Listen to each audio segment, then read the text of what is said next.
Well, it is late night in the Heartland, and you are live with Jeffrey Daugherty, the Christian Whistleblower, the Mailman, and so much more. I'm here with you tonight. This is, at least for now, a late night. It'll stay that. It's an call-in show, open forum, and no topics barred. The only thing that we require from you, well, I guess there's two things. You can't be rude. You can't be nasty. And when you call in, we don't really want you to make a speech. We want you to ask a question. But I think some of our calls have been 10 minutes. So if you're interesting, then you be interesting. That's the number one rule. Two rules.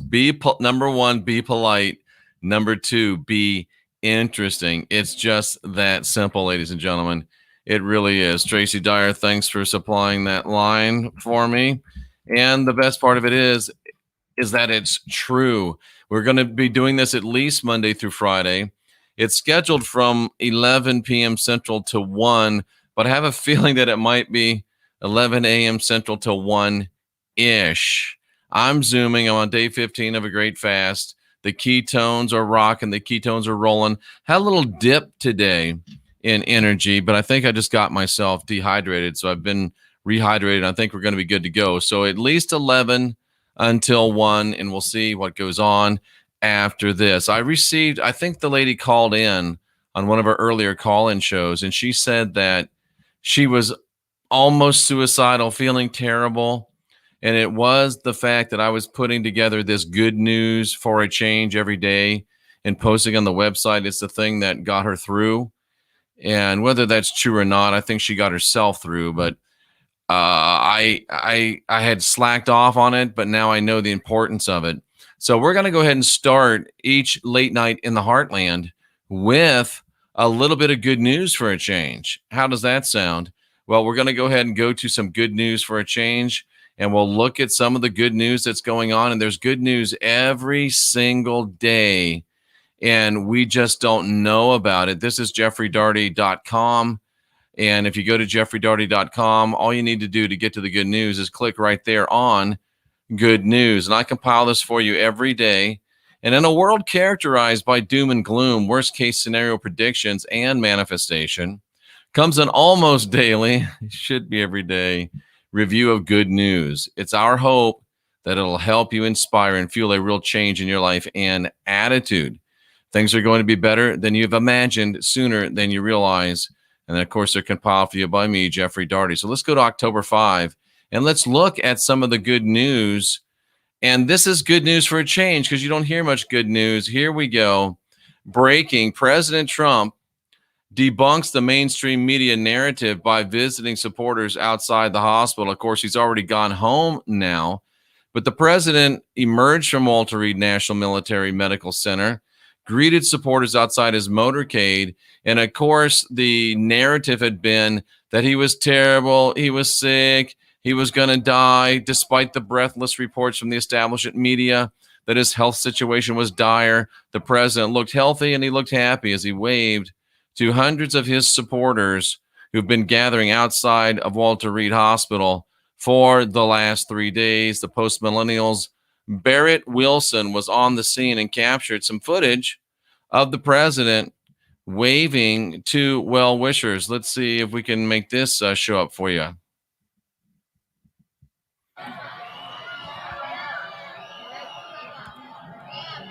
There's our great president. Who does that, ladies and gentlemen? That's a leader. That's a great commander-in-chief. And we love our great president. We appreciate our great president. And let me just wish him all the best. And of course, I'm absolutely, totally impartial, and this show is for education purposes only. And if you believe that. So that's our first piece of good news. Now, ladies and gentlemen, this is such good news. You're not going to hear this from the mainstream media, even though it's on CNBC, amazingly. Get those jokers out. Get that con out of my face.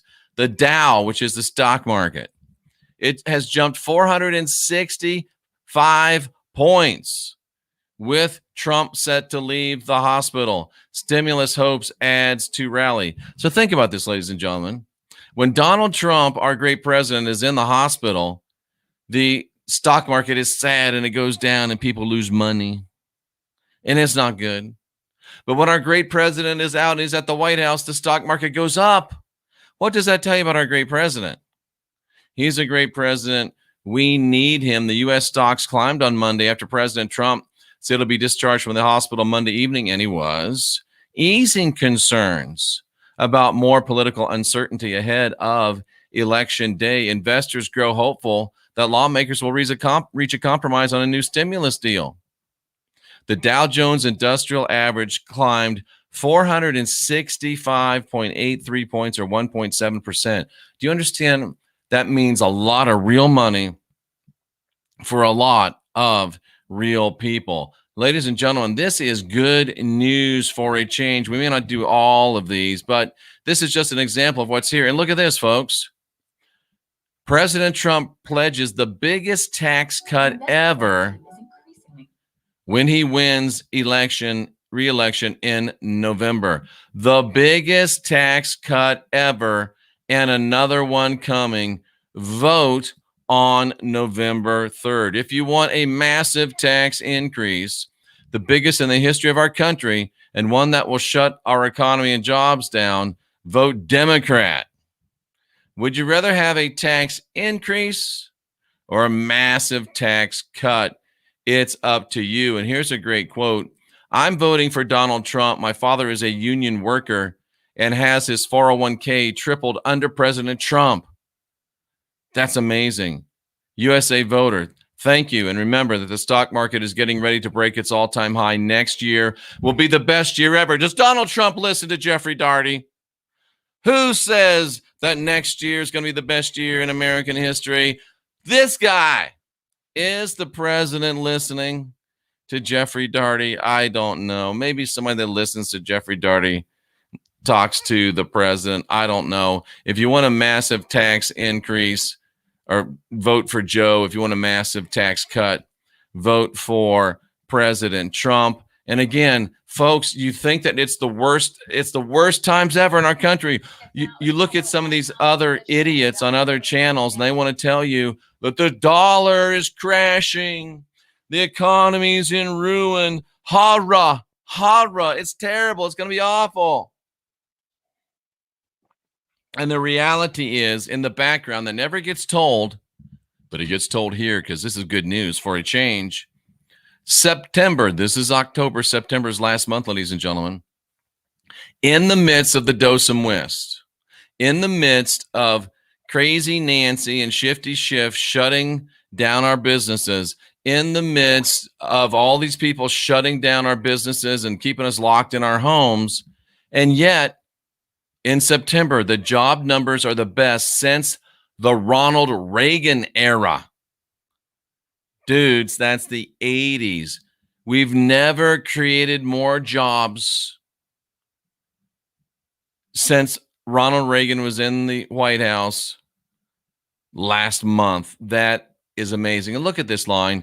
There is simply no historical parallel for the magnitude and the speed of the current economic recovery. And yet you make yourself listen to people. That's bad news, bad news, bad news, sad news, sad news, sad news, doom with some gloom, and then some gloom with some doom. Why do you do that to yourselves? There's good news. There's no historical parallel for the magnitude and speed of the recovery that we are experiencing, ladies and gentlemen. And since there's only one left, and this is what you call dropping the mic and playing to the crowd, the analysts have sliced their projection for Netflix subscriptions. You know, they make a prediction. Oh, we think Netflix is going to get this many subscribers. They have revised that number down by half because of outrage to that Cuties outrage film. It's a staunch defense of the controversial film, comes at a steep price. This is a film that shows 11, 12, 13-year-old girls, look at this, kissing each other. It shows them in graphic sexual poses. One of them lifts her shirt, exposes her breasts, and Netflix has refused to take it down, and they are taking it right in the shorts. And I don't know if I have this, it's on my Twitter, but game 2 of the NBA Finals was the lowest rated game, NBA Finals game ever. Take another knee, LeBron. Tell me some more about that BLM BS, brah. Wait till they're not able to cash those great big checks. Wait till things continue to change, folks. That is some good news for a change. How about that? Dylan's ahead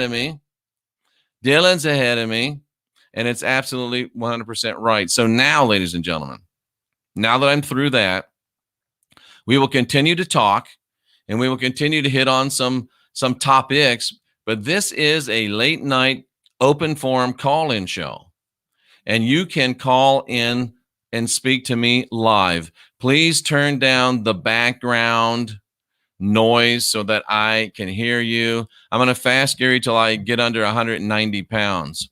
The live call-in number is 813. Let me make sure I've got it's open. It is 813-534-0083. And we have a new thing. You know that YouTube has demonetized me, and that hurts. That hurts. It really does. But we continue to press on. And even when you are monetized and you do a super chat, they take half that stuff. They take half of it. But we've created something brand new. It's called the Super Pal Chat. And if you go to paypal.me/Jeffrey Daugherty, you can put in a Super Pal Chat.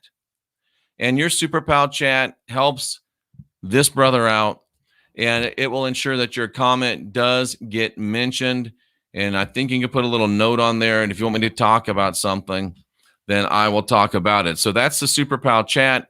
And that is what you see on the screen, paypal.me/Jeffrey Daugherty. You don't have to have a credit card, I don't think. It can be debit, and you don't have to have PayPal. So if you want to help out, we appreciate it. It's the Super Pal Chat. And the phone lines are now open. Live call in. 2 rules. Number 1, be polite. Number 2, be interesting. And those are the only rules. We had a caller call in last night, and I found what he was talking about to be absolutely fascinating. And if you remember, he talked about the fact that he had been a Catholic. He had been in like 3 or 4 different religious and spiritual paths. And each time that he had a near-death experience, that near-death experience was culturally, oh, you're so sweet, honey. I thought you were asleep. I was going to go do that myself. Thank you very much. Hot coffee, ladies and gentlemen. That every one of the near-death experiences was in cultural context. When he was Catholic, he had a Catholic near-death experience. When he was these other things, he had another, near-death experience that was it was congruent with what he was thinking. So that really makes you wonder about this near-death experience phenomenon, doesn't it? It was very, very interesting. The phone lines are open. You can call at 813. I'm sorry, the phone line, I'm not going to lie, it's a line. It's 1. The phone line is open. It's 813-534-0083. If you don't like me and you want to tell me why, then you can call in and feel free to do so.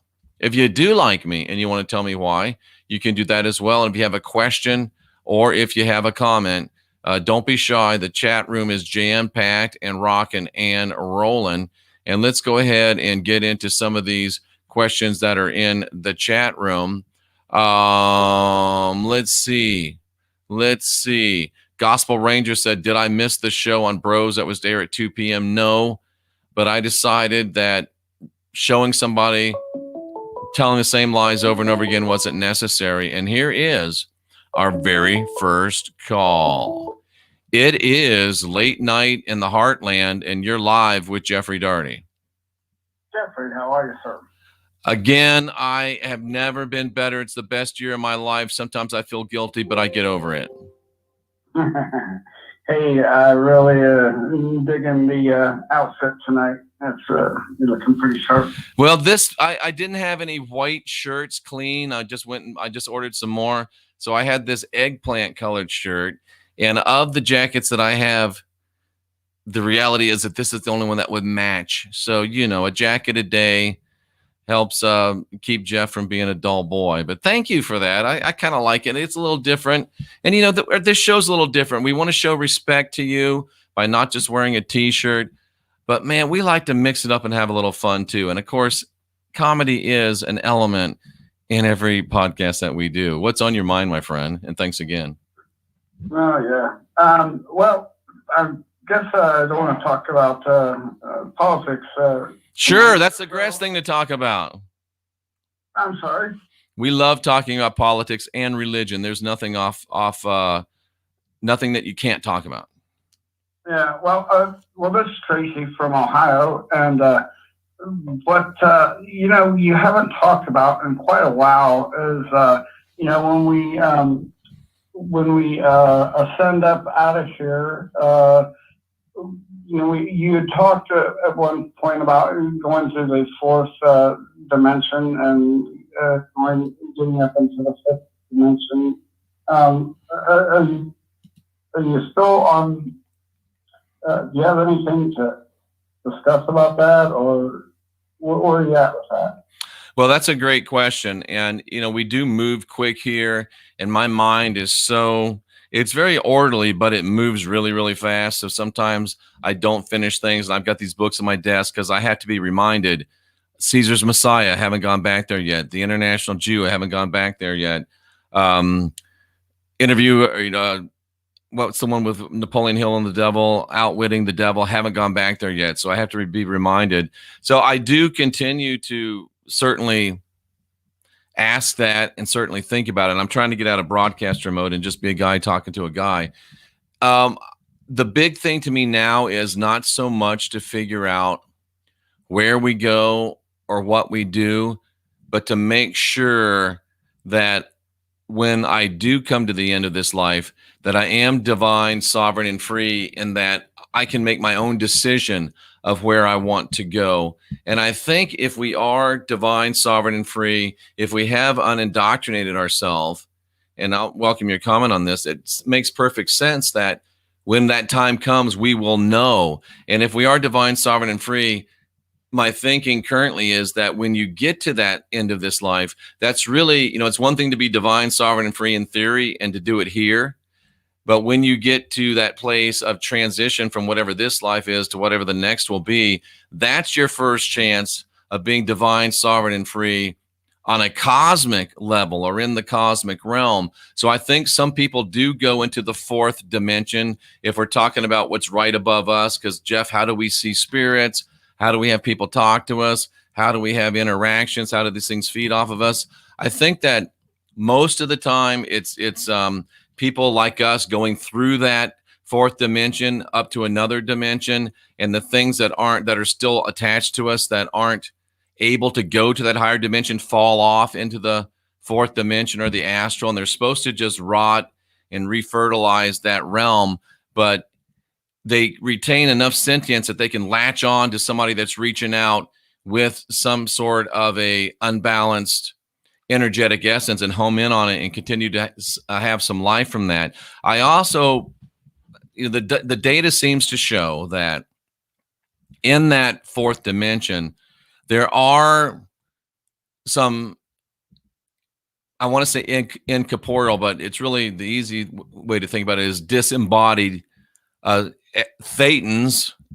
This word, is it spirit, is it soul? Let's just say thetan, then we know what we're talking about. Some disembodied thetans that have chosen to remain, some to help, very few, very, very few to help, and most of them to hinder and deceive. So, and it's usually those type of disembodied thetans, which is kind of redundant because the thetan talks about whatever that etheric body is. But those disembodied thetans that hang out in the fourth dimension are the ones that pretend to be grandma. They pretend to be Archangel Michael. They pretend to be something that wants to help you when really they want to latch on to you because they need your energy to stay alive. Does that any of that make sense? It was a long answer to a short question.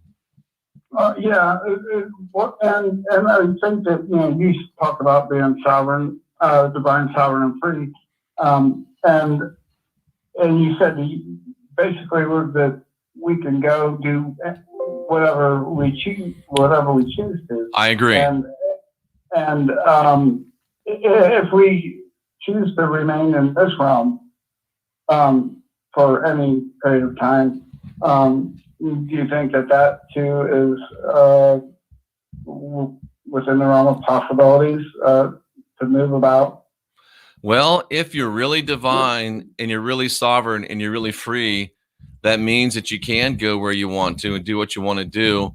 I don't know if a well-balanced Thetan would want to stay here, but if you wanted to stay here, and who do I know? I'm divine, sovereign, and free, but I'm not the ultimate divinity. There certainly seems to me that there would be a possibility if for some reason a free Thetan decided, divine, sovereign, free Thetan. How about, let's say, a DSFT? Ooh, a DSFT. If a DSFT wants to stay here, then you know what? I think that they probably have the option to do so. Are you kind of thinking along those lines? Gary, right, in Ohio? No, Tracy. Tracy, I'm sorry, Tracy in Ohio. Well, I don't know, because you've had experiences. I believe when you went to Minnesota, where you had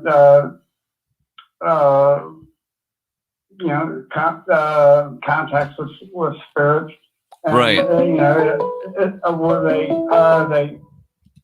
Did they choose to stay in this realm, or are they stuck in this realm?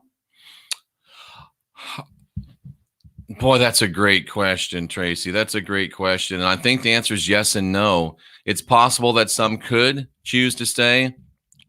Calling on my 40 years of experience in the real world of watching this, I would say that it's much more likely that they are trapped here and trapped not of their own volition. Because, I mean, if it's like you've seen at the circus, and this used to blow my mind. Here's a great big huge elephant, and he's tied down with a little bungee cord to this stake. And I'm like, Dad, he could pull that out. And my dad says, well, here's how it works, Jeff. When it's a little baby elephant, they tie him down to that, and he can't break it. And he just goes through his life thinking still that he can't break it. And so even the spirits, Tracy, or the Thetans, see, it's so easier to say Thetan because we know what we're talking about. The Thetans that are trapped here aren't really trapped here. They're just like that elephant tied to a tether that they could easily break and move on. And I used to do this, and I may get back into this. Tracy, this is why you called me tonight. This is why you called me tonight in service to me. You called to get some answers for you. But in service to me, you called in to ask me this because I was beginning when I was in Fort Lauderdale. Isn't that a better way to put it than to talk how I usually do? When I was in Fort Lauderdale, I remember having this realization that we could do spirit rescue. We could talk to these spirits, these Thetans. We could talk to these Thetans that are trapped, that think they're trapped, and we could do like we do. We could just give them the mail. I can give the mail to the Thetans and say, hey, did you know that you could move on? Maybe they will, maybe they won't. But Tracy, thank you for calling and reminding me that is something that we've got to do. And I would say I have chill bumps, but my chill bumps got chill bumps, Tracy. This is life-changing information for me. Thank you. You're welcome. Now, do you think that is a spiritual Stockholm syndrome? That's exactly what it is. They think, Stockholm syndrome relates to mainly, they want to stay here because they love their captors. I don't know if that's exactly it, but the idea is right because they're only staying here. And again, I'm presupposing, but most of them are staying here because they think they can't leave. Oh, I'm not strong enough. Oh, I'm not powerful enough. I don't have it. And let's think of what people do on earth. I don't have enough trust in me. I need a God from the outside. I was on another show the other night, and they're like, Do you really want to just trust you? Do you really think that just you can do it? Don't you know you need a God from the outside? I'm like, no, bruh, I don't. I'm divine. I'm sovereign. I'm free. And I think the divine, sovereign, free message needs to not only go in this realm, but the divine, sovereign, free message needs to be expanded into 4D. Divine, sovereign, and free in 4D. Tracy, you are a genius. It's up to me. That's right. DSF4D. Damn, Tracy. Thank you. Thank you. That is fantastic. That is fantastic. What else can I answer for you? And folks, if you hear me talking to someone on the line, I'm on the line and there's no hold. This is ghetto. This is Google Voice. I'm doing the best I can. I'm gonna try to find some other ways to have a hold. But right now it's one line. So if you hear me talking to someone, be patient and just call as soon as that person hangs up. Tracy, I thank you so much. And I want to do something. Go ahead. Keep going. Well, I just have one more thing. And, I know you brought this up in the earlier conversation, and I hate to put you on the spot, but I love to be put on the spot. I'm not even going to lie. Well, I'm under Coop C on when I type in, and I was banned at some point, and I would just like to be able to be part of the conversation in the group. What was the username that was banned? It was Tracy Cooperator. I remember you, Tracy Cooperator. You got banned? Yeah. And I don't even remember the exact circumstance, but I just would like to be able to. I will unban you by showtime tomorrow night. It's a little bit of a laborious process, but you're a true a true cousin. I don't know what happened. It doesn't matter what happened, but I will have you unbanned by tomorrow. I have to do it, and it's a manual process, but I give you my word that I will. I'm going to put a date on it, 10/5. So yeah, I will unban you by the showtime tomorrow. I appreciate it very much, Jeff. And you say be your own guru, and you definitely give me inspiration to seek out. You throw it out there, and then I go and I do my own research, and it just you're very inspirational to me. And I had 9 heart attacks and 3 strokes, and so I seek out these kind of things because nobody knows when their last breath is. We certainly don't. Tracy, you're touching my heart. You're going to make me emotional. I'll be like the president. I'm going to cry. So thank you so much. I really appreciate it, and I will unban you. All right. Well, I appreciate everything that you do, and I thank everybody in the chat room for everything. Thank you so much, Tracy. We'll talk to you soon. And look at that, another call back to back. I love it. It's blowing my mind. It is late night in the Heartland, and you're live with Jeffrey Daugherty. Hello, you're live with Jeffrey Daugherty. Hola, wie geht's? I don't know French, but I can't hear you. Call back if you'd like to talk to me. And I appreciate you being here and appreciate you making the effort to call. I got to find a way. I'm going to put this on my list. We got to find a phone system that'll give us a couple of lines for people to hold on, because this really isn't fair, but it's the best we got. It is late night in the Heartland, and you're live with Jeffrey Daugherty. Please turn down your background noise if you can. Yeah, this is Social Observer. Social Observer.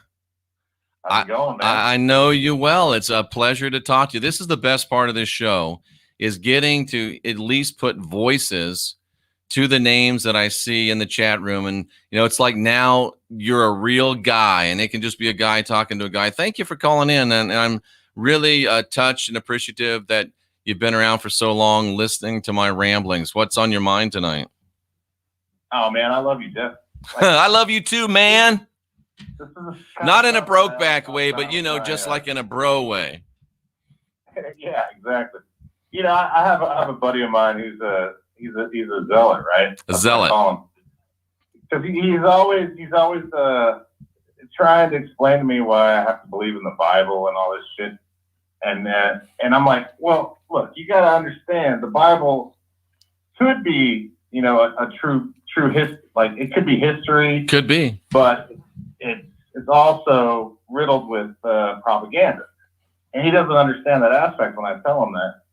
And, that's a whole nother angle I don't really want to go down. But okay. At the same time, I wanted to ask you this. Do you think Jesus is not real or real? Because I think Jesus could have been a straight up like 6-dimensional, alien, Pleiadian, if you will, that just came down here to kind of say, hey man, you guys need to wake up. He didn't promote religion or government. So Jesus could technically be real if you think about it, like Christ consciousness. But the Tartarian theory says he was a king. I forget the name of his name, but it started with a D. And that's what started the war between the apostolist version of Christianity versus the mainstream Christians. And that's what kind of destroyed Tartaria. What do you think about that? Well, anything is possible. I don't pretend to sit here in a funny jacket and say that I know it all. I am an evidence guy. I'm an observational guy. I need to have the my vocabulary is coming back to me. I need to have the objective. I need to have the empirical. I need to have the extra biblical, extra religion evidence to prove that a person was real. And there's absolutely zero extra biblical evidence to prove a living, true, historical Jesus. But that being said, if a guy from the Pleiades or wherever decided that he wanted to pop in here, and again, I guess he could be from the Pleiades because maybe it's just a realm. I don't buy the space idea right now.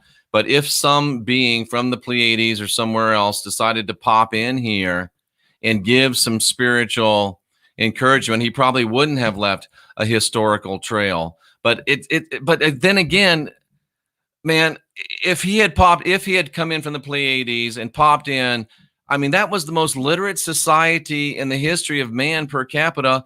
And nobody wrote down a word about this guy for almost 400 years. I'm like, Now, if people want to believe that, I got no problem with it. But I'm the guy that's when they created the Gregorian calendar, right? They kind of changed our whole timeline. They created this false time existence. So are you telling me that they did write about Jesus, but that it was all destroyed? Yeah, but Jesus was misconstrued in order to form what you call the mind control system. Now that could be true. That could be true, but an objective observer would not go there. Only somebody that wants to believe that Jesus was real would go to those type of I would call them a stretch, but would go to that type of an evidentiary position. I'm a guy that had to sit back and say, look, my give a damn is busted. I don't have a horse in this race. I don't care. I'm not on any side but the side of truth. And objective empirical truth says that we can't find a shred of any empirical evidence that there ever was a guy named Jesus. Now, obviously, there's been some beautiful ideas. Love your neighbor. Hold on a second. Love your neighbor. There's some great ideas that came down and coalesced around a figure. Maybe it's a tulpa that was created just by all of that positive energy. Maybe somebody did pop in and pop out. but I have to be a man of observation. I have to be a man of data. And the data tells me he did not exist. And the data tells me that Rome created this Jesus character to serve as the dancing bear for the fear and guilt control matrix and kick off that whole blood magic religion. So you could be right. And I respect, and I love this back and forth. I respect your right to think this way. But I would have to say that you're using a little bit of confirmation bias. You want to find Jesus. I don't give a damn if he was there or not. I'm just trying to be objective. No, I'm more all along with Christ consciousness. That's how I kind of. And the only problem I have with that is the word Christ, because we always use this word Christ, Christ, Christ, and we feel like we're spiritual. Christ, Christ. It's not even a word in English. It's a terrible, horrible mistranslation, and I think it's a magic word and a trigger word. The word that is in Greek, if correctly translated, it wasn't a proper name. Even most people say, "Oh no, it's not a name." You don't carry over proper names. You don't translate proper names. So if you're gonna, when you say the Christ, is Jesus actually like son of Zeus? But let me finish this a second. When you use the word Christ, you already are putting yourself under a spell. You should say, if you're being completely accurate, the anointing, the flow, the force. So there is no Christ consciousness. It would be the force consciousness or the flow consciousness. Son of Zeus, I always, even back when I was in church, I would look at the word Jesus and I would look at the word Zeus and I'd say, man, that's really close. So I see what you're saying on that. What about the pagans that worship the sun, right? Could it be the wrong sun, S-O-N instead of S-U-N? Again, if you want to believe in a real Jesus, and look, trust me, I am very Ricky Bobby on this. If you want to believe in a baby Jesus lying in a manger, if you want to believe in a ninja Jesus, if you want to believe in a Pleiadian, I'm not. Yeah. If you want to believe in a Pleiadian Jesus, a pagan Jesus, as long as it makes you a better guy and a better person and a better human being, knock yourself out. Just don't make me believe in him and don't get upset with me if I don't. And I know you won't. I'm a history guy. I'm just trying to connect the See, dots. I can tell you are. I can tell you are. And an empirical historian would not go in looking for a Jesus. He would go in looking for what the record says. And if there's one there, great. If there's not, great. But this concept, I was listening to David Weiss and Jaron on Jaronism Raw tonight. They do a Monday night, and they talked about this subject, where I had the debate with whoever that was, and I left because we could not even establish what was truth. And this is true, and I have to maybe reevaluate my position a little bit and allow for the fact that there's some people that use the word Jesus to mean not necessarily a guy that died on a cross in a human sacrifice, and if you don't drink his blood and eat his flesh and cover yourself with his blood, you can't get saved. Some people use that word to incorporate a high collection of moral teachings, and that obviously is good. It's a big question. And one more thing. What Sure. do you think the connection to Jesuits and Jews, like the Jays, I'll put it that way. Like, how do we differentiate between what are they in it together, or is this some sort of like, do we have multiple factions in this like kind of New World Order? Like are they all trying to kind of set up their own camps against each other? Like, are they going to end up eventually destroying each other by just this total love for power and control over the people? I don't think so. I think there are multiple factions, but I think they all are under one big happy Sanhedrin. And basically the Jesuits were started because people that really did want to remain members of the Jewish religion, but were forbidden by law to do so, would say, oh yes, I'm a Christian. They called them crypto Jews, and you know this. And they would say I'm Christian. And Francis, right? Exactly. And they would still hold on to their Judaism and their Lemurian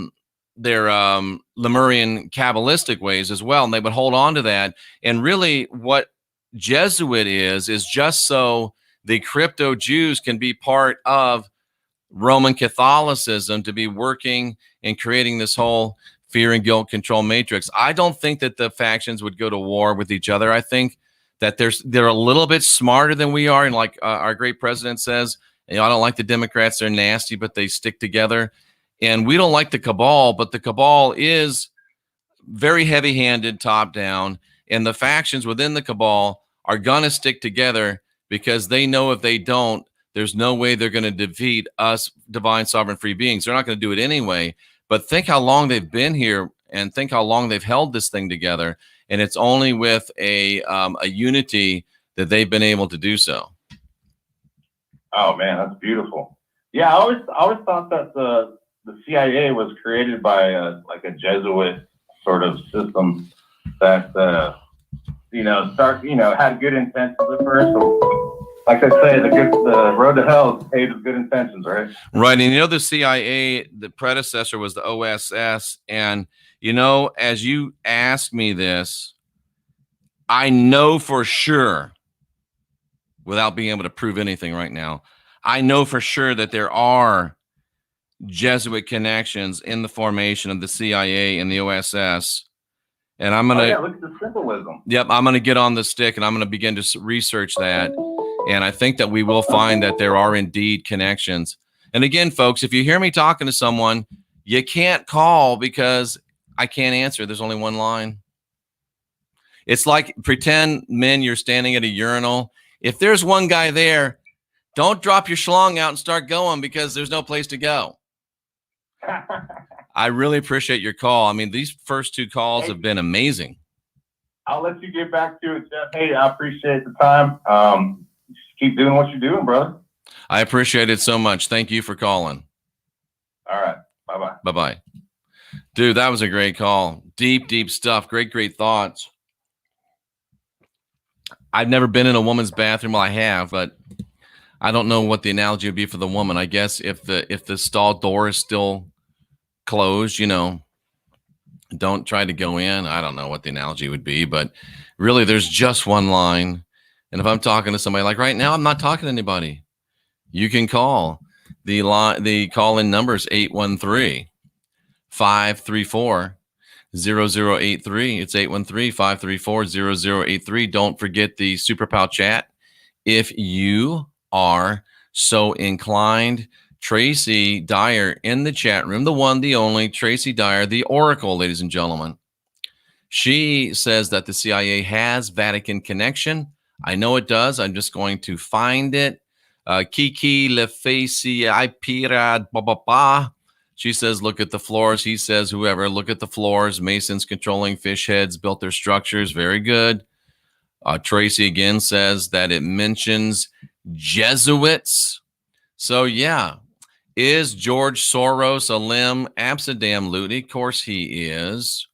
Brandon thinks that they were likely created by the Jesuits. The company, meaning the CIA, is full of symbology. Tracy agrees with it. There were never good intentions for the C-A. I probably need to learn to do things like that. And I think you're absolutely right.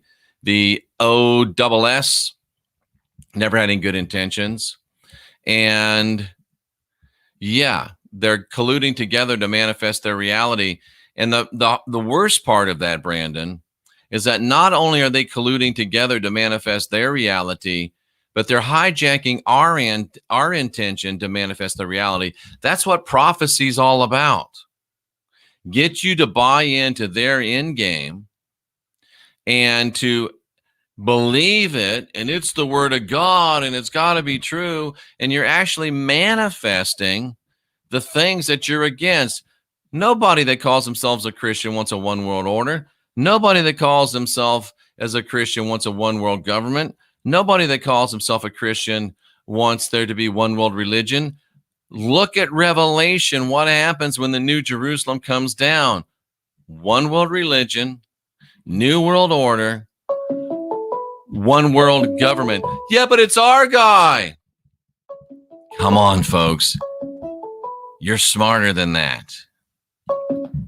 It is Late Night in the Heartland, and you're live with Jeffrey Daugherty. Hey, Jeff, how you doing? Doing super fantastic. Couldn't be better. High on the ketones. How you doing, my friend? What's up, my brother? I'm I'm pretty good, man. I love your show. I had a question about, I know you've talked a lot about astral projection. Yep. And my question was, would you recommend that to people that, that have never done it before? And I guess,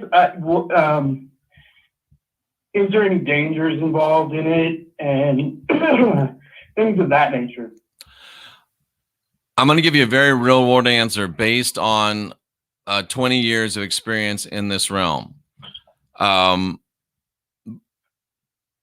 Would you, and again, I'm just going to give you a scenario.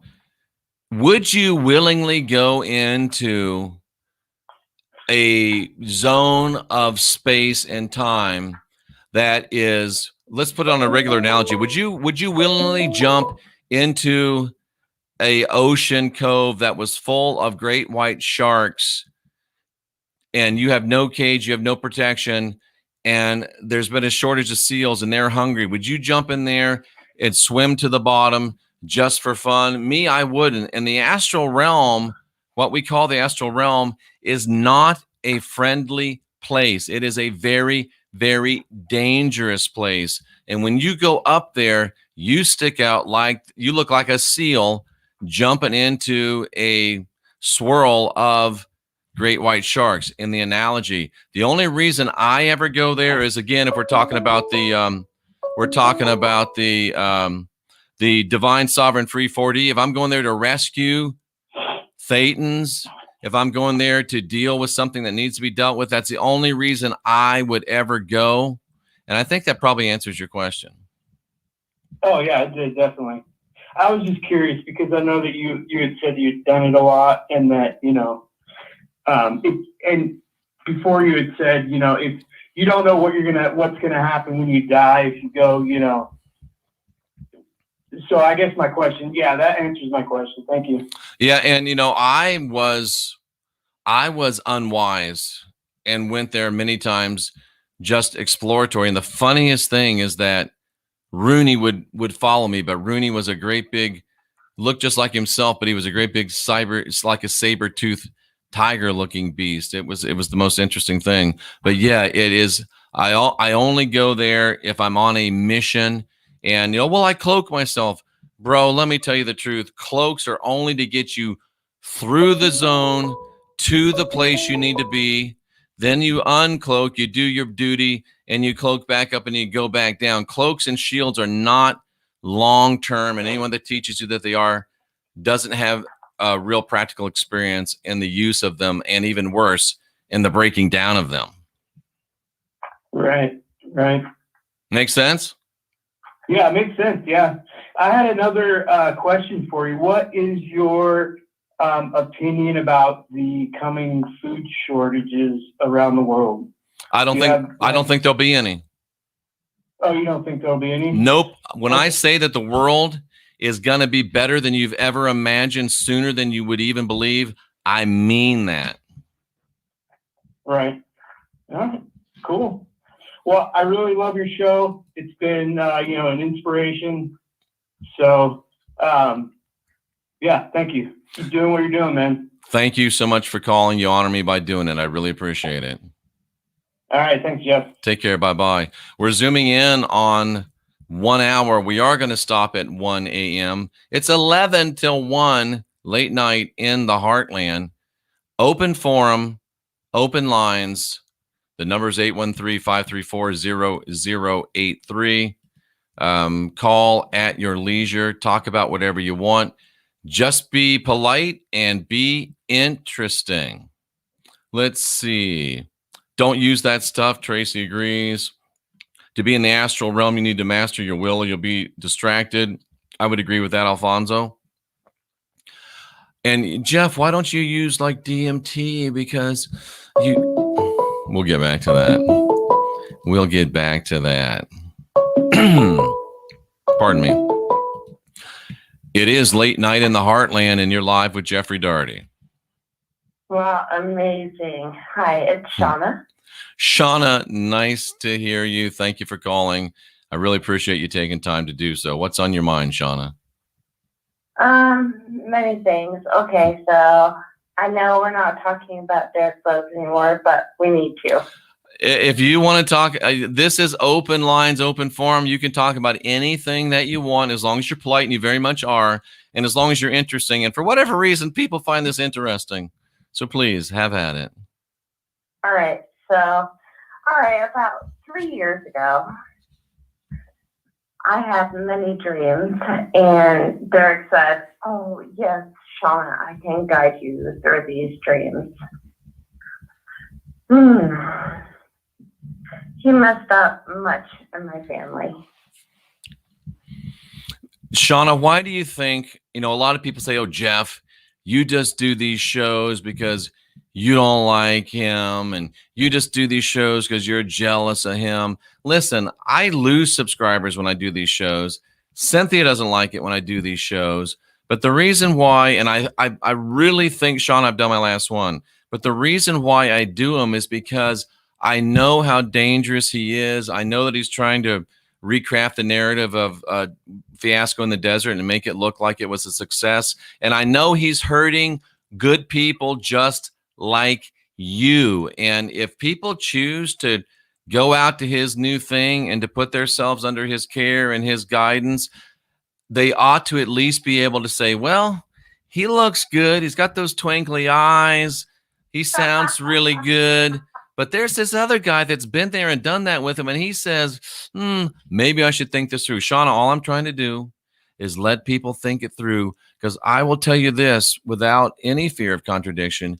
You are not the only person that he's hurt, Shauna. But if I could do it, if I could, and I can't, but if I could, I would do everything I can to make sure that you are the last. Yeah. Oh, it's so funny. It's like I had this. Oh my gosh. Share the facts, share what you want to share. Try not to overshare. Don't give us, details that are too intimate, but try to just compose yourself, take a breath. And if there's something you want to share with us, if there's a question you want to ask, do it. If not, we understand. I do. So this is how I found Derek Rose is, all right, so I had these angels visit me. And he said, yes, I know what those angels are. And Shauna, I will tell you, and give me your number and I will call you. Well, he called me and he had nothing to say. Right. That's tragic, and I'm sorry. So I was sitting in my kitchen one day and all these angels showed up because I always prayed to God that I would be your warrior. Shauna, warrior princess. Oh, yes, I know who you are. Yeah. So I was just flabbergasted that one day I was standing in my kitchen and they all showed up. And it was November 17th, 2017. All these angels showed up. Now, were they like, did they look like people, Shauna, or did they look like they were, misty, spiritual type entities? No, I wanted to always be a warrior. So they showed up in their warrior outfits. And did they look like Xena or something like that? I don't know what that is. Xena, warrior princess. I mean, did it look like they were people there, or was it more like just a spiritual, like a ghosty thing? I guess I'm asking. Did they look like they were people, or were they clearly spirits? Wow. Yes. What a great call. Thank you. This is awesome. Keep going. Outside of my house. Oh my God. They're just collecting me. And I said, should I go? Should I go tell my family I'm leaving? And they said, no, we don't know that yet about you. Oh. Yeah. Were they male or female? Both. Really? Now, I'm not trying to be creepy or anything, but I mean, could you tell? I mean, you could tell that this was a female. She had a female, a nice female form, and Yeah. this guy had Yeah. yes, that's so fascinating. Yeah.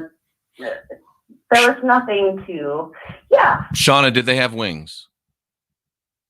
no. Ah, you're starting to sound more credible to me. I'm starting to believe you really saw this. I did.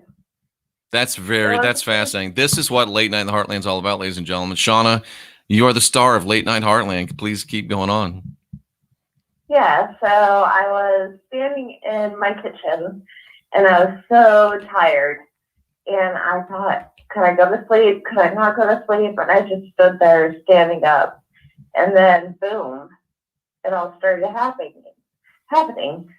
And then my kids came out and they're like, Mom, are you okay? And I was like, go back to bed. But they could not see what was going on around me. Fascinating. And angels, I was like, am I going somewhere? And they said, this is yet to be determined. Do I need to say goodbye to my family? And it says, this is yet to be determined. We have to test you. This is interesting, Shauna, because it sounds like they weren't trying to force anything against your will. Nothing. No, nothing. It's the most beautiful thing that ever happened in my life. And actually, I've been screwed up ever since. So tell us what happened. Finish the story, if you will. Okay, so I have 2 parts to my house. So I stood to protect my husband because he was sleeping. And he sleeps in one wing of the house, I guess.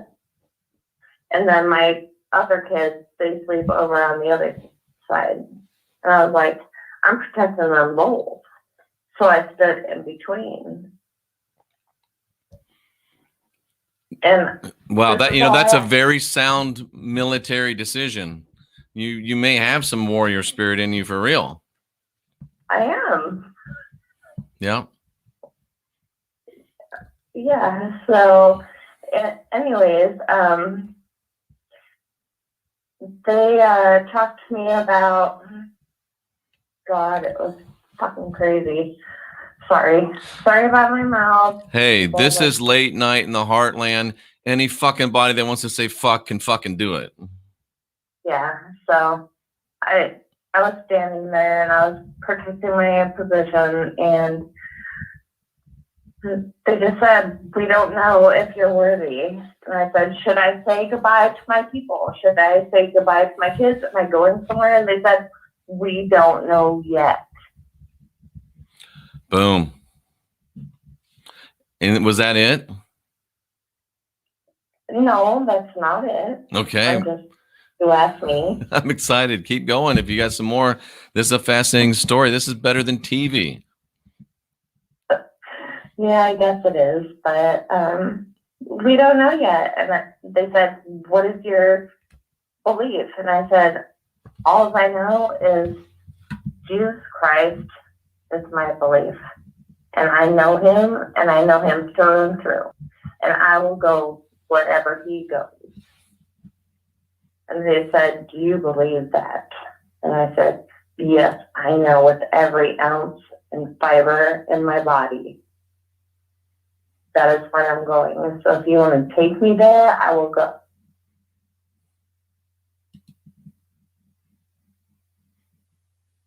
Did I lose you? No. Okay. I don't think so. All right. That's Should fascinating. No, it just went dead. It sounded like the call dropped. Oh, hell no. I said, Jesus Christ. Right, I heard that. Okay. And what did they say in response to that? And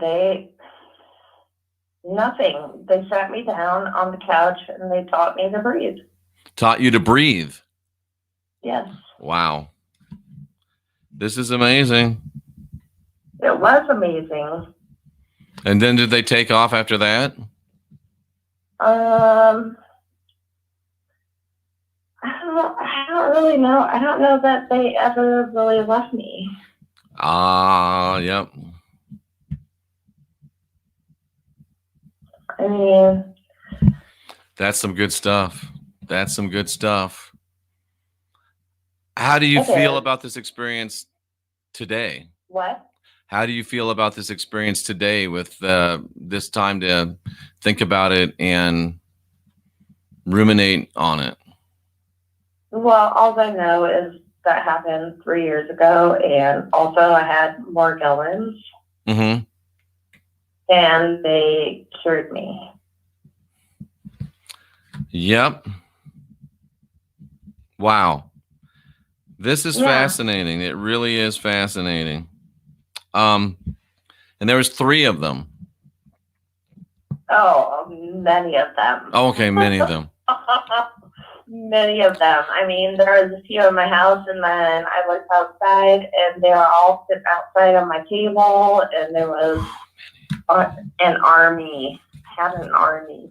So if you had to guess, as you think about this in your mind and you look back at the scene and you kind of put yourself back there, if you had to guess, what would you say was the breakdown of those angels by male versus female? Was it half and half? What was it, to the best of your recollection? No, I couldn't tell the difference. There was nothing. Oh, so you couldn't tell that some were female and some were male? No, I cannot. Oh, okay. Because I must have misunderstood you. I thought earlier that you could tell that there were female ones and that there were male ones. No. They were all warriors. Okay. They just all had nothing. They had no sex. Very interesting. Very interesting. You want me to give you my off the cuff interpretation of what I think may have happened? Uh-huh. And this is not to say this is what happened. If this contradicts what you think happened, just take it with a grain of salt. But as you were speaking, I had some things popping in my head, and I'm just going to share with you what I think that it may have been. I was writing these things down, and just consider this. What if what you saw were externalized manifestations of your own higher self, your own inner spirit, and externally manifested possibilities of you across many different timelines, maybe even across many different worlds. And they kept asking you if you were worthy. Are you worthy? We don't know yet. We haven't proven if you're worthy. And again, playing 10-cent psychiatrist, I hate psychiatry, but maybe that's a question that you're still asking yourself. Am I worthy? So the thing is, and try to listen to me and then tell me at the end, because I don't want to get off my train of thought. Am I worthy? Am I worthy? So it has yet to be determined if you're worthy, but not to be determined if you're worthy by some outside entity, even one as great as an angel. But it's Shauna that has to determine if Shauna is worthy. And that's why I'm saying the Shauna said to Shauna, what do you believe? What do you believe? And then they said, do you breathe? Because when you breathe, a great guy named Carl Gotch wrote that many an ailment has been cured by deep breathing. When you deep breathe, you take in not only the good air, but you take in the positive emanations of the universe that you are receiving. You take it in, and when you breathe out, it gets rid of all the things that aren't positive for you. So if you're in this mind space, Shauna, and you're breathing in, I'm worthy. I'm worthy. And you're breathing out, am I worthy? Am I worthy? You're breathing in, I'm worthy. You're breathing out, am I worthy? And what did I write down here? Doggone it. I can't even. Oh, and you said they never left. And guess what? They haven't ever left, because it's you and all of your possibilities and all of your manifestations. And you said they cured me. Well, they did, but guess what? They are you. you cured you. Now, if this is the way that you choose to, and I wrote something down on the back, there was many of them because there's many, many possibilities for you, Shauna. And if this is the way that your mind and your Thetan, if I can use that word, is externalizing and it externalizes to let you see and think and make good decisions and work through things. Personally, I think it's beautiful. And I think that it was a great experience. It was. If it was an angel, great. But I'm telling you, that's what I think happened. And it shows that you're divine, you're sovereign, you're free, and you're so much more of a being than you think you are. You are a being with multiplied possibilities across multiple possibilities and multiple incarnations. And maybe that's what happens when we die. We say, oh, shit, look at me. There's me there. Which me do I want to be this time? And you know what, Shauna? This is for free.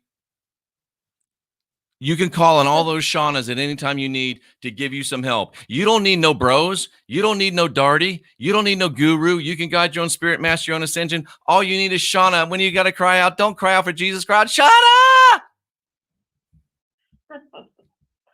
I might still cry out for Jesus Christ. Well, that's up to you. That's up to you. That is up to you. So there you go.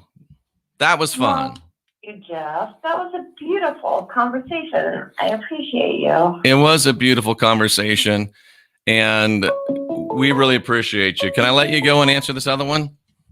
Absolutely. I will listen in. Shauna, call back. It is late night in the Heartland. You're on with Jeffrey Daugherty, and I'm freaking crushing it up here. Hi. Yes. My name is Michael Watts. Hi, Michael. I'm in Richmond, Virginia. Hey.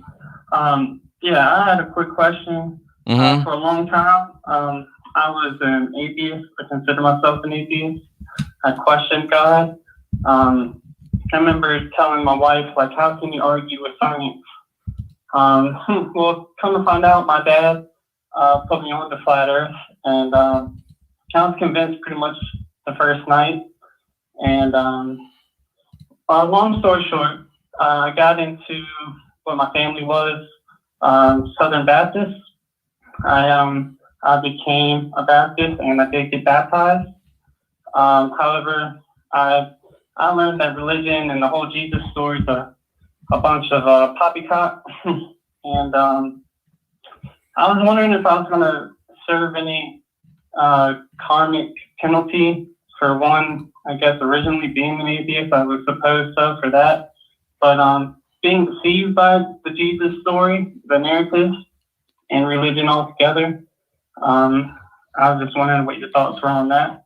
Well, Michael, you know, this is one of the real tragedies of this place that we live in, that it's been so dichotomous and it's been so guilt oriented, and we just inherit this idea. I think all reality and even the text itself, if you're talking about the Bible, says that we're born with a spark of divinity, divine, sovereign, and free, but yet we're so indoctrinated that we're bad, that we've got sin. And so even when you get yourself free of this fear and guilt control matrix that is Christianity, you're still thinking, oh man, am I going to suffer some karmic guilt? You know what? I mean, I don't want to offend anyone. I really don't. But I don't think that karmic guilt is any more than a new age representation of original sin. Look, if you feel like you should, that you have some unresolved issues with being an atheist, I would recommend, and I would recommend saying this out loud. I probably wouldn't do it right here with me, but I'd recommend getting somewhere quiet, and I would just say, you know, I forgive myself for being an atheist. I release myself from any and all attachments, any and all depression, any and all imbalance that this has caused in my life. And if I felt like I needed to, and if you haven't, I would do this. I forgive myself for being deceived by the fear and guilt Christianity. I forgive myself for, the prayer. I renounce the prayer. I take divinity, sovereignty, and freedom over my own spirit, whatever word you use. And then I would say, I forgive myself for any and all karmic debt, any guilt. Get that all clear, because if there is karmic debt, Michael, such a thing as that, it's Michael holding Michael responsible and guilty for karmic debt. So it just needs for Michael to set Michael free and forgive Michael. Wow. All right. Wow. Well, thank you so much, man. I appreciate your time. Thank you so much. Thank you, Michael, for calling in. I really appreciate it. Oops, sorry about that, Michael. When did this turn into Dear Abby? But dude, am I crushing it up here or not? I am straight killing it. I love helping people. I love, and oh man, this is beautiful. This is Late Night in the Heartland, ladies and gentlemen. I'm Jeffrey Daugherty, and I am on fire, and I'm loving it. It's late night in the Heartland. You're live with Jeffrey Daugherty. How you doing? I can't. If I've ever been better, I don't remember when. Got to make a new plan, Stan. I on do. The bus. Go. Hell yeah. Now we do need to discuss much. What's on your mind? Well, other than Paul Simon, it was really nice to see Mr. Watts call in, because he had mentioned that comment further up in the chat, and we encouraged him to call in. It was really good to hear from him. And also Shauna, her insights were very interesting, because critical thinker, she brought up that maybe something similar had happened to her. And going back to what Watts was talking about, I've had similar positions before, watching your content. I know that you say that it gets you every time how much people have talked about how it's helped them out, but just watching you since, maybe March, and then even back to October for myself, it's really gotten a lot of that deep-seated stuff. I used to pray every night, I was afraid that I was going to do the wrong thing and anger the wrong person, and then end up messed up for my eternal life, Yeah, absolutely. It's very tough. It's very tough to deal with. And I was going to say, if you had seen anything going on with, I can't remember what it was now, but I just wanted to call in and say that I think the call-in shows have been going really well. And it's always really nice to hear from people and just all the different perspectives. Everybody's been really respectful, and I'm glad that they can show you the respect you deserve. Well, I appreciate that. It's been a great experience. We're going to continue to do it, and it's a great group. And I always knew that we were involved with a great group of people, but I had no idea the high level. And I tell you what, every night we do this, I become more and more confident that this last generation of real humans is well able to win this victory. I have no doubt we are going to win. I wasn't even going to call in, but just from all the quality of calls, I wanted to say thanks to everybody for calling in and making it such a great evening. Absolutely. And I hope they will continue to do so. Thank you so much for calling. I really appreciate it. All right, Jeff. Hey, thank you for your time. Hey, my pleasure. Take care. And I do want to remind you folks that the great people at the Focus Life Force Energy do sponsor this podcast. And how does Jeff do it? How does it? Well, be a great reason for it is Focus Life Force Energy. Go to jeffreydaugherty.com, click on the Focus Life Force Energy logo, and it'll help you get to where I am, because I'm not anywhere that you can't be. It is Late Night in the Heartland, and you're live with Jeffrey Daugherty. Hello, Jeff. My name is Caleb. Hello, Caleb. I've been listening to you for about, I guess close to a year now. Found you on Rex. My brother got me started on it, and I just wanted to share real quick a short journey of where I was and where I am. Take your time. I'd love to hear it. Okay. Most of my life, all my life, I was born and raised a Christian, church every Sunday. And I've always had these obvious questions that I was literally told not to ask or leave it to God, let go, let God, the whole thing. And so I did. I quit asking the questions. I buckled down and I tried twice as hard to just ignore them or whatever. They kept coming back, and I have literally never had them answered.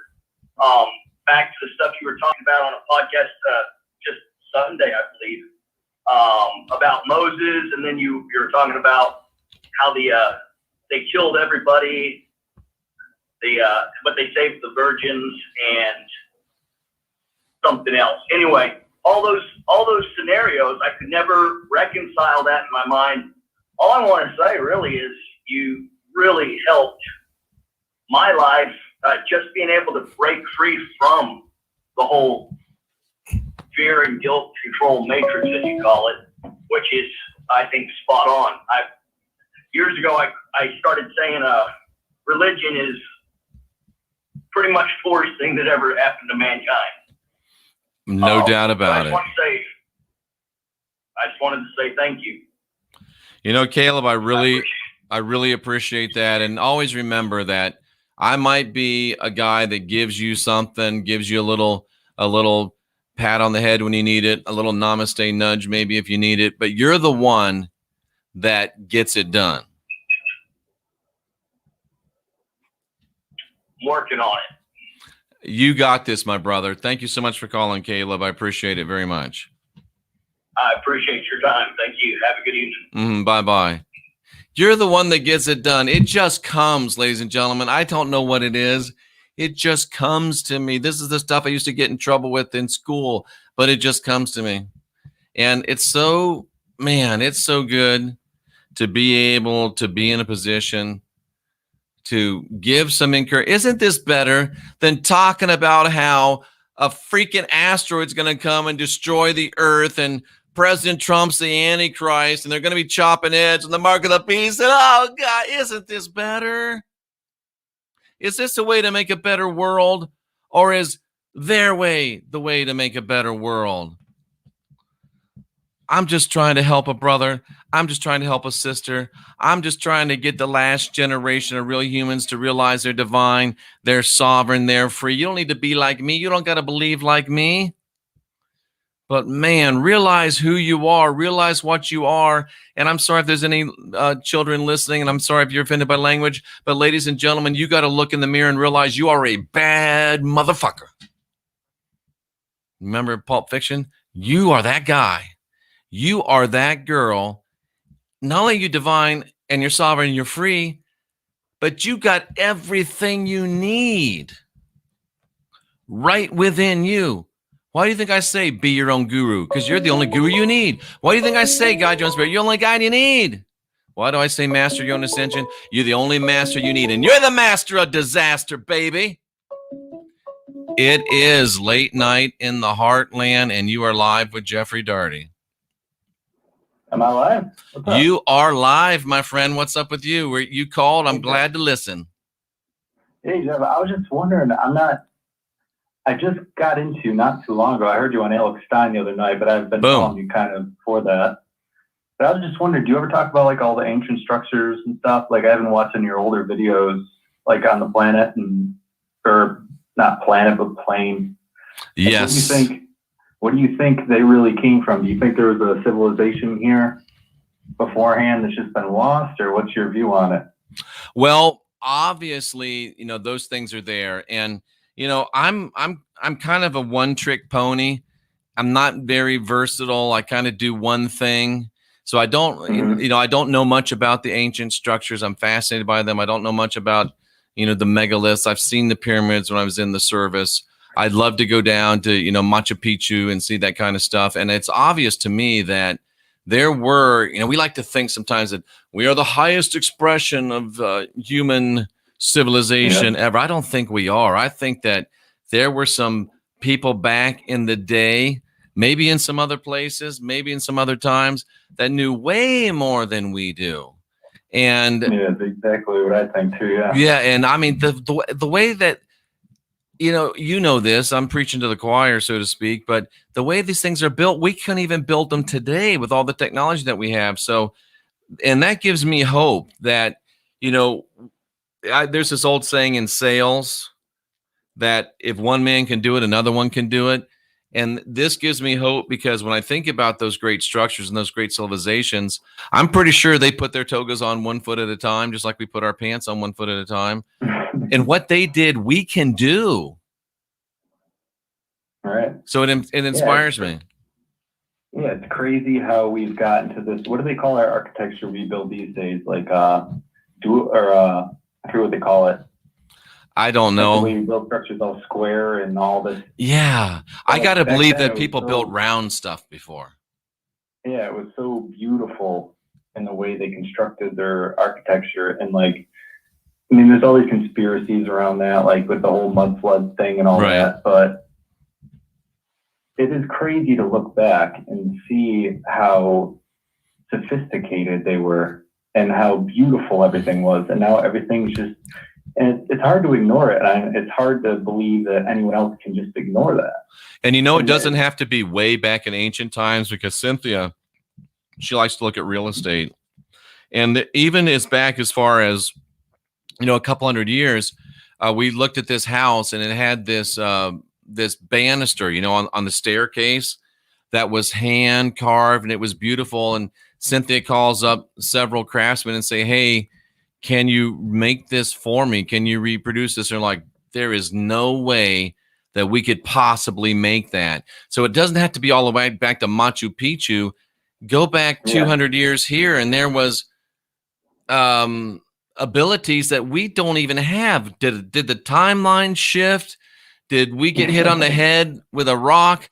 What happened, man? But they literally couldn't recreate this staircase, you know, not the staircase, but the banister thing, you know, the turning, winding, going down. We have been there's been some shit happening and it hadn't been that long since the shit happened. Yeah. And they say it's all like financial, right? It's just not worth the money to make everything. Well, they said they couldn't do it. She says, well, if I pay, no, we can't do it. Yeah. And like when I was listening to you on Alex Stein, like there's a lot of people in there who are kind of like, they're so, I mean, I guess they're not against you, but with like the whole Bible thing, like, they're against me. Trust me. That was that was a nasty bunch of people. But anyway.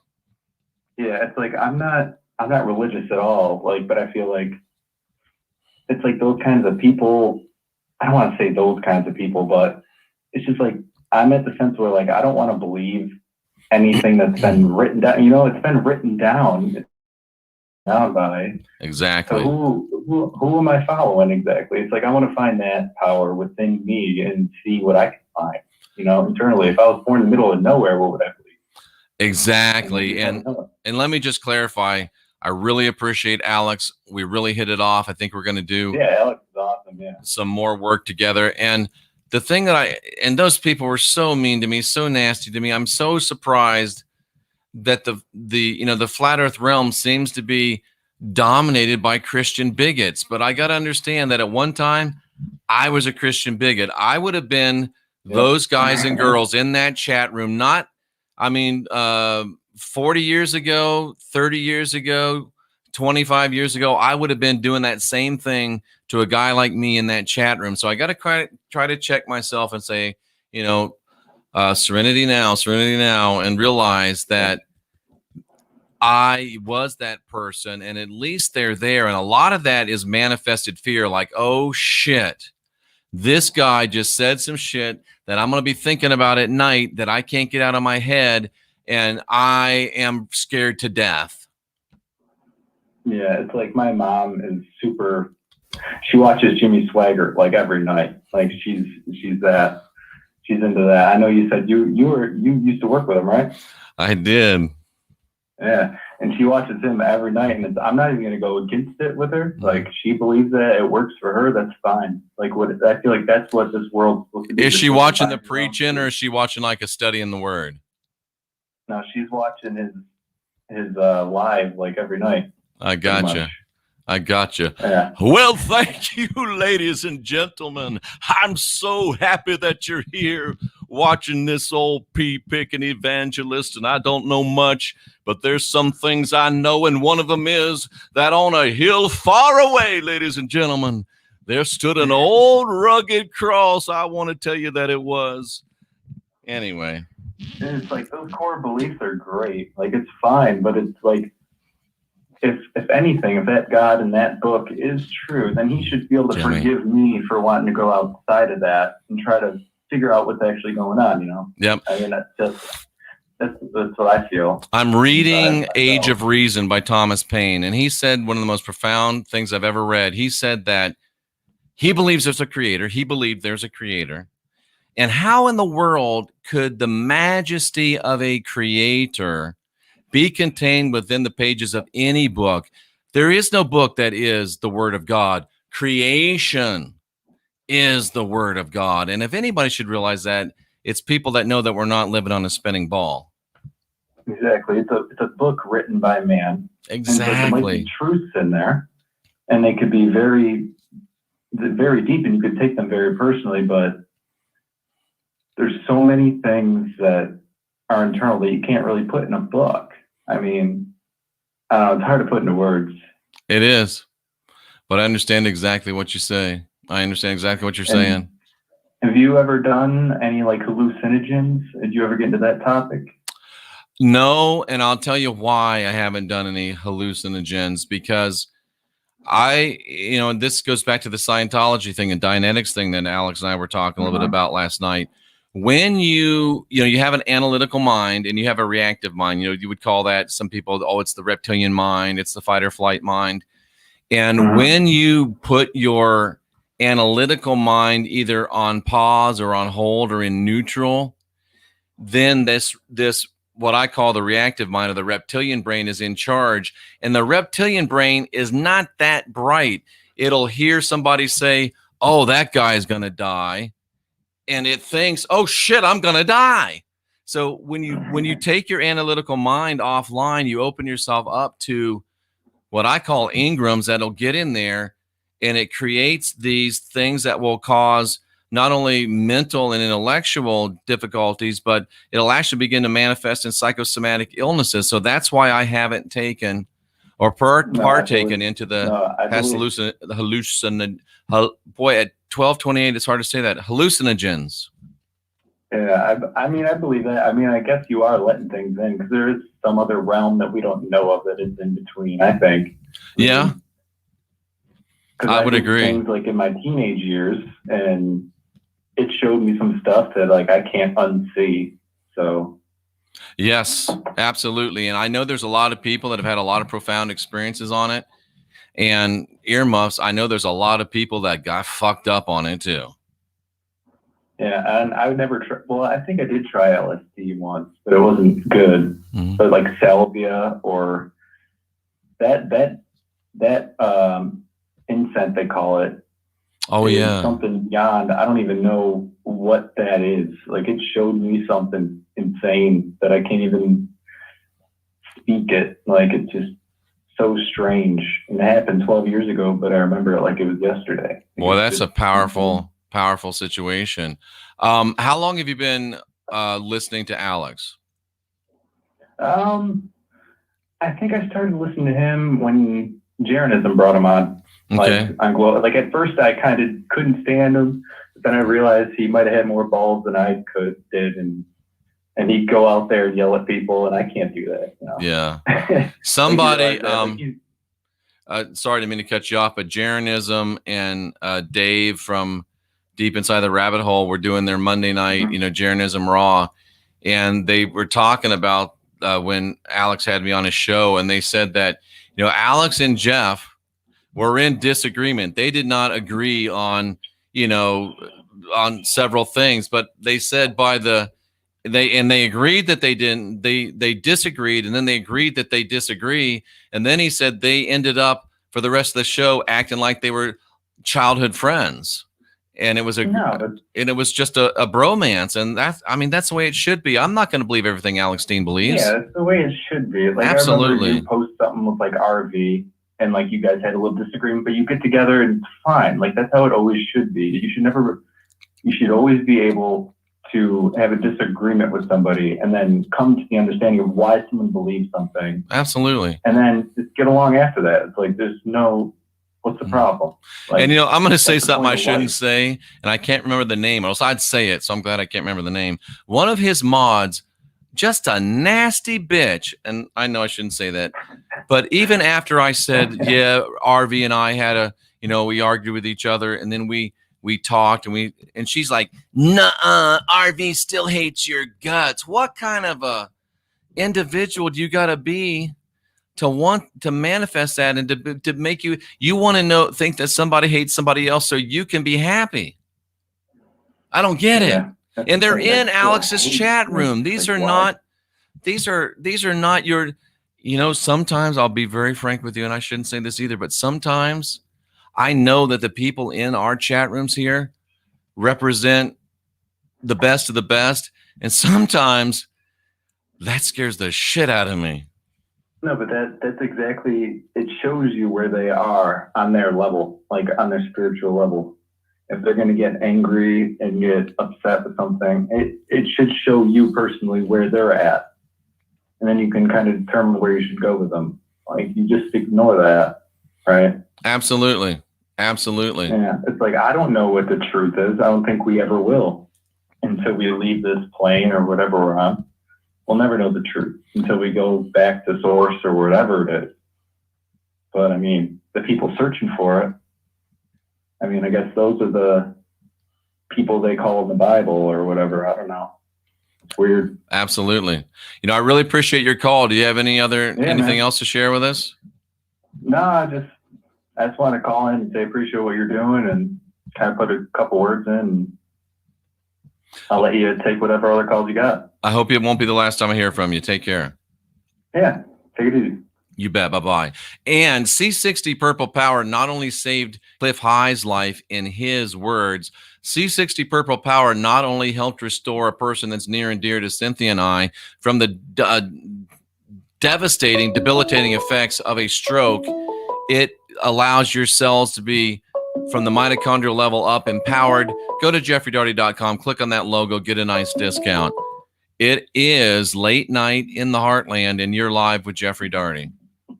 Hey, Jeff, it's stormy weather again. How are you doing? Stormy weather. How the heck are you? Nice to hear from you. Yeah, I'm doing good. Hey, I know you talk to a lot of people, and more people than I probably ever will by far. And have you ever met anybody that has electrical problems? What do you mean by electrical problems? Well, I mean, I've always had this, and it just seems like it's getting worse as I get older. But I blow up things. I can't wear a watch. Street lights go out when I drive underneath of them. I blow out light bulb fuses. I even blew out an alternator once in our truck. Anything that's electric, it either causes problems or it blows up around me. You know, I've heard of that. I've never personally met anyone. And of course, there was lore that Charlie Manson would stop clocks, but his son said that was bullshit. And Charlie said that was bullshit in a letter that he wrote to his son. And if you're that dude that they just interviewed that says that, you know, you're his son and you're the one sending him the letters and stuff, I would love to talk to you on this channel, open invitation. But, you know, I've heard of that, Stormy, but I've never, ever seen it. But let me ask you this, Stormy. Does it happen just when you're pissed off or all the time? Yep. It happens when I'm emotionally pissed off. Yep. You are just a person that has a whole lot. You are very good and probably unconsciously competent of understanding how to be a conduit for energy. And you know how, like, when you get pissed, all that power comes into you and it flows right through you, and boom, it knocks out everything around. So the bad news is you bust the radio and can't wear a watch. But the good news is if you really begin to think about it and discipline your mind, then you can channel that energy into getting the shit done that Stormy wants to get done. Think of that. Yeah, that would be nice. I just never met anybody who could help me with the problem or help me try to figure out how to keep it, you know, from either damaging everything that I come into contact with. I mean, my friends are just like, don't get around my phone or my computer or anything. I mean, they just, it's really, it's a problem. But you're a very, very powerful being. And if you, and I'm challenging you, I'm not challenging you. I'm trying to encourage you to consider and think about ways that you can learn to harness that energy. And, you know, this just dropped into my mind. Not only would you be able to use it to help stormy weather, but you would be able to use it to help other people take care of the bad kind of stormy weather in their life. You would be able to use that energy probably to heal and maybe even to raise the dead, Stormy. It's just maybe even to raise the dead. So yeah. And I mean, I know you're, I couldn't seem to raise my left leg. and let me get this, shut up. Let me get this out there. And you think about the business that you were in. You're a people person and you have the ability to touch, and I'm not using a pun there, a lot of different people, but I mean, you've got some real power, and that power can be used to optimize your life and can be used to heal and help set a lot of other people free. So think about it. I was thinking about maybe finding some Reiki people, and because I've never been just be around careful. You know, send me an email, and I maybe I can put you on to some ideas. You know, Jeffrey@jeffreydaugherty.com. Okay, I will. All right, thanks. You guys have a great night. Take care, Stormy. We appreciate you. That's Stormy Weather, ladies and gentlemen, and it is 12:37. We're going to stop at 1 a.m. sharp. Another great night of calls. Another great night of calls. And, you know, I don't even want to say what I'm thinking because then it'll happen. But, man, beautiful people, powerful people, intelligent people, and people that really, really, really want to know. They want to make a difference. And you know, I don't mean to bang on other people's channels, but dude, you get on this chat room and you deal with you folks, and then you go on these other channels and it's vicious, saying horrible, nasty things. I'm just trying to tell you guys how good you are and how much I appreciate you. And make sure that you do look at our sponsors, C60 Purple Power and Focus Life Force Energy. They're really, really great people, and they're really, really great products. I need to call Lucas so we can begin to work with the Hero Soap again, because they're great people. Louis Max, Stormy said that she will, if she's pissed off, if she drives under a street light, it'll blow it out. It'll blow it out. So yeah, man, I'm telling you, this is some crazy, crazy stuff. And it's real stuff. This is real world, man. This is real world, ladies. And it's very, very powerful. And I'm a little bit happy that we got a little break from the call so I can just rest a little bit. But I'm hoping that we haven't had our last call, because we still have a few minutes. So let's do it again. It is late night in the Heartland, and you're live with Jeffrey Daugherty. Please turn things down if you can. Yeah, I'm actually going away from the... Hey, it's Social Observer again. Social Observer again. What's up, my friend? Yeah, I just wanted to ask you, do you think we actually won World War II? Or do you think we actually, you think the Jews won? World War II is a riddle wrapped up in an enigma. And I have to be careful what I say if I want to stay on YouTube, but I think... Oh, yeah, I'm sorry about that. That's all right.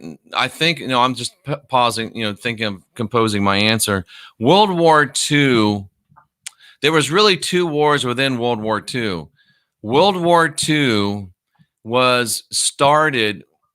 Well, we got to go back to World War I to understand World War II, and I think you understand this. At the end of World War I, the cabal, the New World Order, chopped up Germany and took away German lands that have always been German lands, and put Germany into great poverty. And then when a certain leader whose name we won't mention came to power and got rid of the central bank and established a German currency backed by real value and not fiat currency, and he resurrected the economy and turned Germany into a powerhouse. World War II started because he went and took back all the lands that the world had stolen from the German people at the end of World War I. They didn't win them in war. Germany never had a foreign foot step on its soil in World War I. But the cabal powers, the Sanhedrin, stole land from Germany. And then World War II, quote unquote, was started because Germany took all that land back. And Germany won that war. It was over. It was done. And instead of trying to fight and conquer territory that wasn't theirs, they sent Great Britain a great peace proposal. They let Great Britain 300,000 soldiers go that they could have killed easily, and they sent a peace proposal. And Germany won World War II, Part 1. Wow. But then they came in and said, no, we can't let Germany win. And that's when the cabal that you mentioned conned the United States to get in against Germany. And then the whole world defeated Germany, because Germany is the only nation to date that showed us how you beat the cabal and take your country back. But I've got a funny feeling, Wow. Social Observer, come November 4th, you're going to see the second nation in history that's defeated the cabal and kicked them the hell out. Oh yeah. So you say fascism actually has to destroy communism. It's Well, like one of those natural chemical reactions. Well, do you know that fascism is one of those words? Oh God, it's fascist. It's horrible. You know what fascism means? Fascism means to bind together as one. Yeah, it's nationalism basically. So why don't they want us to bind you have together as pride one, in- Social Observer? What's that? Why don't they want us to bind together as one? Exactly. Because It's all they about know. divide and conquer. Oh, you ready for another Daughertyism? When we bind together as one, the cabal is done. Exactly, brother. That's what I've been telling everyone, man. Dude. Don't fear these words, because all these words are spells. They You know, are. Nazi and all this shit. Yeah, Nazi's not even a spell. real word. Nazi is a slang word that the Germans never use, and it's like the other N word is exactly like the other N word. But racist? Yeah. it's Oh, you're a spell. racist. Racist just means a person that is concerned with race. I love my white race. I love the black race. I love the human race. Yes, I'm a racist, and I'm not going to let them corrupt that word. I love my race, and I love the human race. Beautiful. I'm a fascist because I want to bind together as one. That's how they what do? They use words to bind a spell. That's a That's spell. what they do. That's a spell. They bu- Social Observer, I guarantee you, we're not the only two, and we're about to get this thing together. This is why they're fighting our great president, because our great president knows he's forgotten more about this than we know. And he's leading us to a great American century that's not only going to be great for America, it'll be pan-nationalism. It's not going to be just great for America. Not only what, you know what? In 4 years, Donald Trump has empowered us to help make America great again. And in the next 8 years, I said it, in the next 8 years, Donald Trump is going to empower us to help make the world great again. And we'll make that bitch flat again along the way. Man, I just got tingles. Woo. That's the truth, brother. That's the truth. I We love can it. do this, Social Observer. Hang in there with us. We got this, Good. baby. We got this. All right, brother. All right, hey, I'll let you go. All right, my brother. I love ya. Love you. Bye-bye. You think I'm just on ketones, dude? I'm telling you, this is the truth. That's why we're here. That's why they're so against us. They know that we're this close. And when we win this whole thing, it's going to be beautiful for everybody. They know. Our great president knows. Get ready. The world is going to be better than it's ever been, sooner than you can ever imagine, if we'll wake the fuck up and get our asses busy, bruh and sis. It's late night in the Heartland. You're with a fired up Jeffrey Daugherty. Of course I am. I wanted to follow up Social Observer's call because it was so good. And this is Brandon. I wanted to definitely... Brandon into his house. What up, my brother? Well, I wanted to drive home the point of what you guys were just talking about. Everyone who has not seen it needs to look up Europa, The Last Battle. You have to. The greatest story never told, and it's a really difficult one, but Hellstorm. It is all about the true trial by fire that the German civilians went through in Dresden. Oh my God. It was the most horrific thing that's ever been affected upon any human people. It was absolutely horrible. And folks, I don't want to learn about Hitler. I don't want to learn about the Nazis, folks. If you watch these two presentations, you will know truth. Why are you afraid of truth? It doesn't promote anybody. It doesn't promote any ism. It just tells it's Paul Harvey. The rest of the story. I grew up on Paul Harvey, and it is the reason why I love history. Believe me, I was one of those people that was so like, yeah, World War II, the Allies, we're the good guys. And then you find out the opposite, and it devastates you. And honestly, I think we're going to see a similar thing happen to when the time comes in November. I think a lot of people are going to be so grief-stricken when they finally realize what Trump has been doing in taking down the Sanhedrin that's been in power for 2,000 years, and the amount of crimes against children. The true awakening will devastate people, and they are going to need places to go to be told it's okay. Like, they pulled the wool over your eyes, that it's okay. We've all been lied to, that there is hope, and we're going to have to give that to people. When honestly, a point that I wanted to bring up is what you brought up about Deep Inside the Rabbit Hole, how David Weiss, he's a great guy. It doesn't matter that he is of that background. David Weiss is a Jewish man. Exactly. Inside of the Wehrmacht and also the SS, the most ethnically diverse, they would have...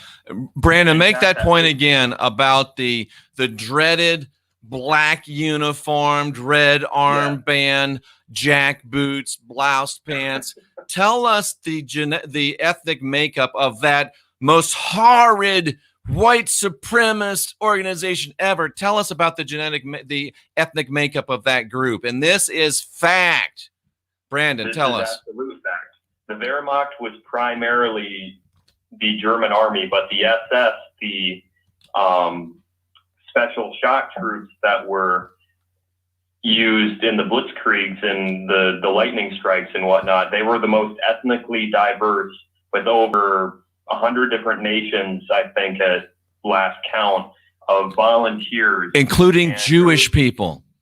Exactly. There were over 500,000 total Jewish background soldiers in the German military.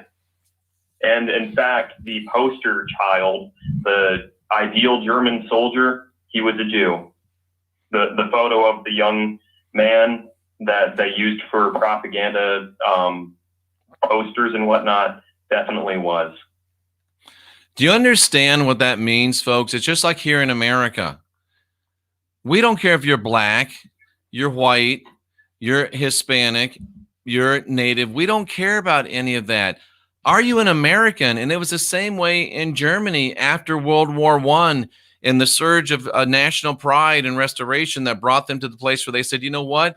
Are you a Deutscher? That's all they wanted to know. Are you German? Right. And there were many people of many different religious faiths.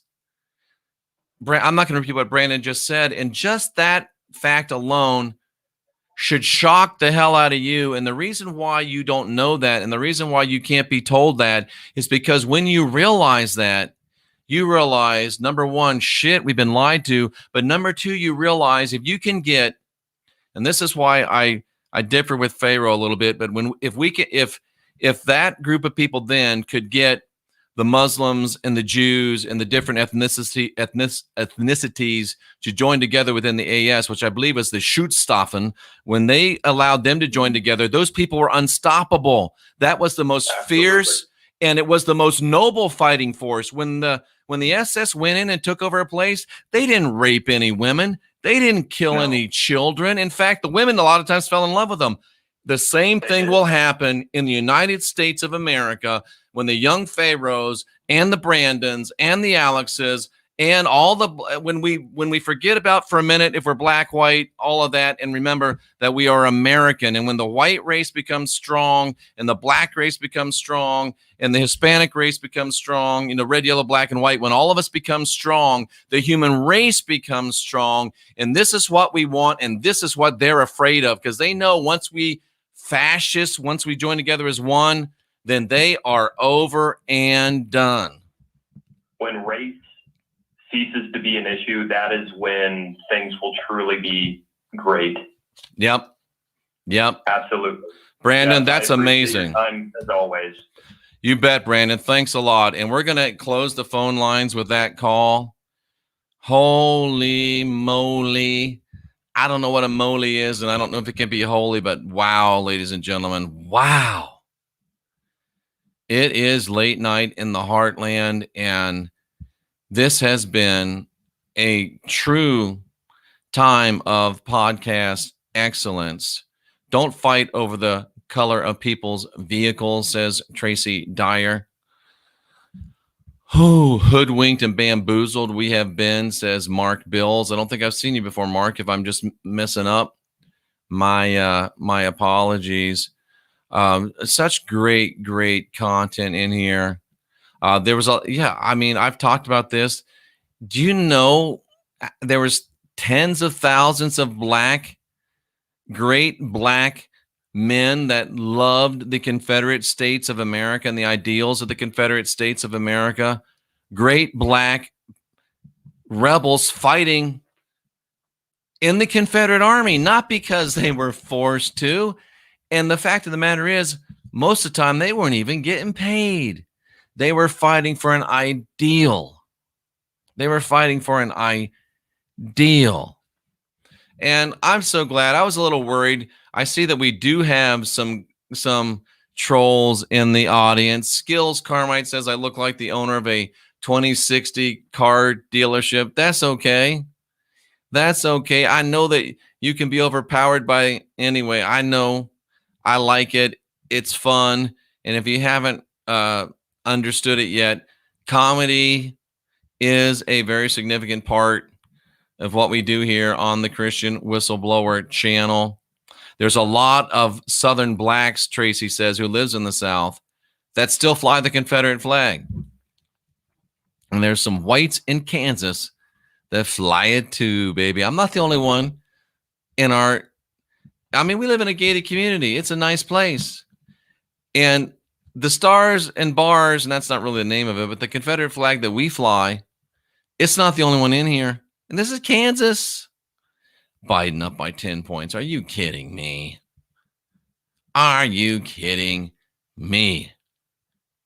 Folks, this has been another great night of podcast excellence. A great night of podcast excellence. I mean, I don't care if you're coast to coast or fade to black or anything. You don't get better calls than this. And you don't get as many calls as this. They tell me we got 46,000. What are they telling me? They're trying to tell me, ladies and gentlemen, that this channel has 46,000. Let me get you the exact number, because that's the kind of guy I am. They want me to believe that this channel got 46,546 subscribers. And even if all 46,546 of y'all was listening at the same time, we could not produce the amount of calls that we're getting. I'm telling you, coast to coast with nearly 1 million viewers can't fill 2 hours solid of calls like we do. What are you trying to say, Jeff? I know it feels like sometimes we are so crazy. We're the only ones. I mean, 46.6, that's pretty impressive, but there's so many more of us. So many more of us. Like Brandon says, we are unstoppable. There's so many more. Don't think for a minute that you're alone. Don't think for a minute that you're going to lose. It broke my heart. I heard someone say the other day, I don't want to get my hopes up because I'd rather be wrong than betrayed. I don't want to think that things are going to be good. I want to believe that things are going to be bad, because then if things are good, I'm just wrong, but I don't want to feel betrayed. You know, that's what keeps you from falling in love. How are you ever going to love somebody? How are you ever going to find a great relationship if you're afraid of being betrayed? Because the only way to have a great relationship, the only way to have a great relationship is to put yourself out there. And the only way to be one of the last generation of real Americans, the only way to make a difference is to be willing to put your ass on the line. I know it's hard. You put it on the line, it gets handed to you. I know it's hard, but you're harder. I know it's tough, but you're tougher. I know it's rough, but you're rougher. Earmuffs, I know it's been a motherfucker, but you are a bigger motherfucker. You're a big, bad motherfucker. You got this. I'm wrong. We got this. Red, yellow, black, and white on the Christian Whistleblower site. Once we all get our shit together, we're not a group you want to fight. Boom. Ladies and gentlemen, thank you for being here. Appreciate you so much. And we'll see you again with more podcast excellence. Subscribe, like, share. I'm Jeffrey Daugherty, the Christian Whistleblower, your mailman. It's late night in the Heartland. And I want to thank you for making my day.